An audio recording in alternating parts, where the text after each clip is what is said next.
Well, there's something happening in Omaha this month that's happening in 16 other cities across the country. Head for the Cure raises money and awareness for brain cancer research, but our guests say that's just the start. Yeah, Annette Townley and her daughter Megan are part of the 5K team for Pete's sake. Good morning. Nice to have you here. Hi, Megan. Yes. Would you share your story about your husband and your father, the late Dr. Peter Townley, because he helped people fight cancer. He did. In 2011, he was diagnosed with GBM, which is glioblastoma multiforme. He started on a long course of 3 different brain surgeries, gamma knife procedure, 2 6 weeks of radiation, plus lots of chemo. And our oldest son was working in Kansas City at the time and heard about the Head for the Cure walk, submitted an essay that spoke about my husband, and he won, or got picked, and it was called Keeping the Faith. That was the first year that we heard about the walk, and so about 15 family members went down and walked, and they FaceTimed us, and we got to see it because Pete was too ill to attend. I know a lot of people celebrated his life because he had touched so many other lives through treating other patients, and then he could relate with them. They understood that. Why is this now an important part of his legacy on top of his life's work? Well, it's a good chance for us to gather. We have 6 children, and now we have 2 grandchildren, two grandsons.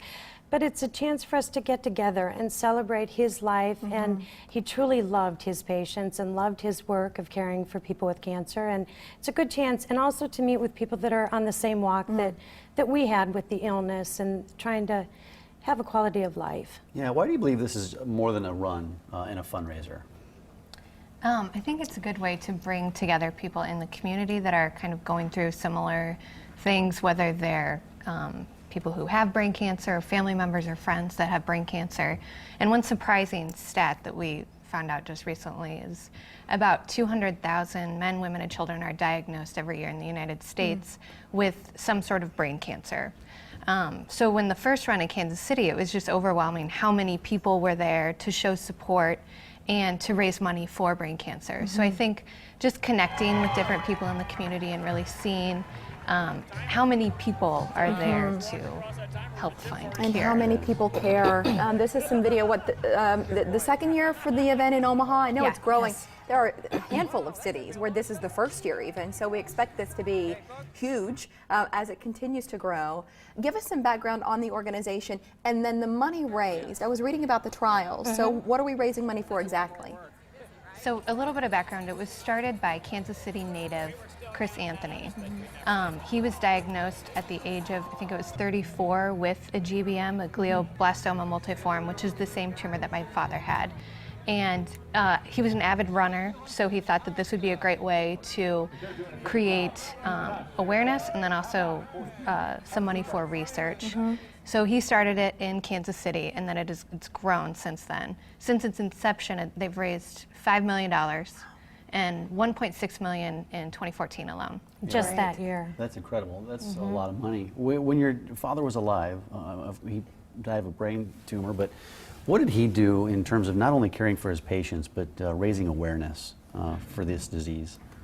He traveled to Washington, D.C. a couple different times to meet with Congress and on the healthcare issues, and he spoke at a lot of different meetings. He would go to bereavement groups to talk to patients and keep in touch with them. And after he was diagnosed, we had patients come to the house looking for him, wanting to see him and talk to him, and said, I need to see him and chat with him. And he loved them. He loved his family, and he loved his patients. This is about research, right? That's where the promise is. So we're looking at different trials and trying to fund those. What do you know about them, and where's the excitement as we look down the road?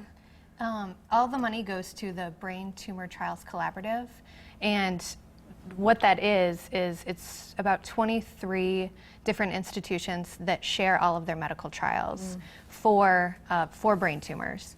And that's really important because we have a lot of different drugs on the market, a lot that my father used. But the hope is for, obviously, for one of those to work. So that's why it is so important. And to share, right, piggyback on the Yeah. success that Yes. one institution's Yes. had, and what can we learn from it, And keep let's that move communication. forward. You've got For Pete's Sake, that'll be your team. That's our team. On April 19th. How can our viewers form their own team and join you at Lewis and Clark Landing? How can they register? They get online to Head for the Cure. They can sign up on our team if they'd like to. They could start their own team, or they can do it on their own and just register. If you do in advance, it's $35, and if you do it the day of the race, it's $40. Sounds great. Thank you. The more the merrier. Of course, Right. because that's more money. And we understand why More that's money, important. More awareness. Yes. Megan, nice Thanks to a have lot you for here your too. time. Thank you. Thank you. Yeah. So